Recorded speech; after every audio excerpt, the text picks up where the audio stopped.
It was the day before Christmas, and Dalla was grieving in their small modest apartment. She had only $1.87 left. 187 cents had been spent in tears and regret. She hoped to save more money to give to her beloved husband, Jim. Dula had one precious thing: her hair. Her hair, which cascaded like a lustrous brown waterfall, reached her knees. If the Queen of Sheba had lived in the apartment across the street, Jim would have looked out the window at Dalla's hair instead of at her treasures. Jim had one precious thing: his wristwatch. An old gold watch he had inherited from his grandfather. If King Solomon had worked as a watchkeeper in the same building, Jim would have taken out his watch every half hour to look at it, ignoring the king's treasures.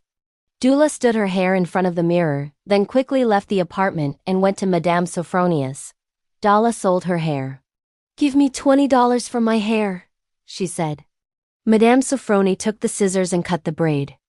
After selling her hair, Dalla searched every store for a suitable gift for Jim.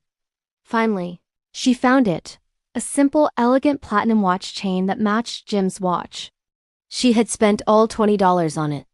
She went home and curled the rest of her short hair, then waited for Jim's regression. When she heard his footsteps on the stairs, she prayed to God.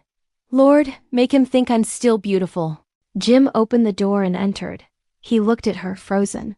He wasn't angry or sad, but there was an expression in his eyes that Dalla couldn't understand. "Dula," he said, "if I told you I didn't like you because you cut your hair, I'd be lying. But won't you tell me why you cut it? So I can buy you a present," she said, taking the box out of her pocket. "It can't be Christmas without a present."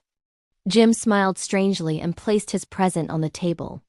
Dula opened the gift and screamed with joy, but her screams suddenly turned into hysterical sobs. Jim had brought her a set of hair combs. Tortoiseshell combs, studded with precious stones, which she had longed to see in her hair. But there was no longer any hair to put them in. Dula cried, then suddenly remembered her gift to Jim. She held out the glittering chain to him.